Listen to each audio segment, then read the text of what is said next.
Critics accusing the Clinton campaign of exploiting a Muslim war hero just to trap Donald Trump. But Trump now defending himself against criticism of the remarks on the cons in an interview this weekend. I think I made a lot of sacrifices. I work very, very hard. I've created thousands and thousands of jobs. I have raised millions of dollars for the vets. I'm helping the vets a lot.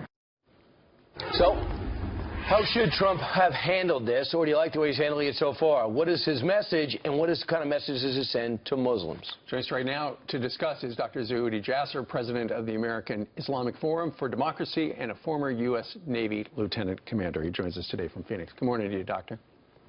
Good morning. It's good to be with you. It's good to have you as well, and your unique perspective. What do you think of where we are regarding this, the back and forth between Trump and the cons? Well, I have to tell you, as an American Muslim who served, and I've dedicated my life, especially since 9/11, to fighting the scourge of radical Islam, political Islam. Our conservative movement, the Republican America that I knew and grew up in, is better than this. I think that, unfortunately, our inaccuracies sometimes that come from Mr. Trump, mixing Islam with Islamism, mixing Muslims with jihadists, has sort of given the opening to allow this to happen.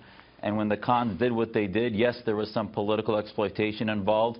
Yes, as a conservative, I see them taking the platform of the Democratic Convention and I say, geez, this is a conservative idea they're talking about. It's about the Constitution, about Americanism, against theocracy. These are conservative ideals, and yet they stole them because we have been too busy. And, Mr. Trump's response about his sacrifices, et cetera, listen, Gold Star families, I served 11 years. I'd never compare my sacrifices to those who gave the ultimate sacrifice.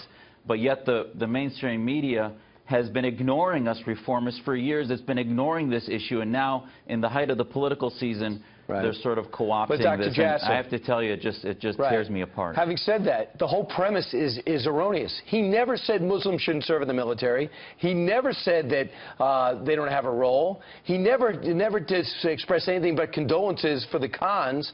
But when they fired back, he responded. Well, he should respond to the issue. There's so much fresh, red meat out there from Islamic organizations that are apologists, that don't support our military, that don't support what we do abroad, don't support our missions against ISIS, support Muslim Brotherhood groups in America, don't want to call jihad, jihad, etc. But unfortunately, once you have a Gold Star family, just as when he made comments about prisoners of war, he made comments about our vets, there are things that just we are above as conservatives, and our candidates should be above and not sort of go down. I mean, criticizing the mother for not being spoken out. There are so many other things. I mean, there's no one been more outspoken about women's rights than myself in the Sharia atmosphere where they're oppressed. But to say that about a Gold Star family when she was a grieving mother just really is not the conservative values that we should represent. And Mr. Trump, if he was here, I'm sure he'd say, well, he said again, called their son a hero, but he said, they came after me on that stage. Shouldn't I have responded, is his take on that. Yeah, all right. Well, remember Mr. Bush's response to Sheehan, et cetera. There are ways to do this above the better way to do it than getting down to that partisan politics. Dr. Jasser, thanks so much.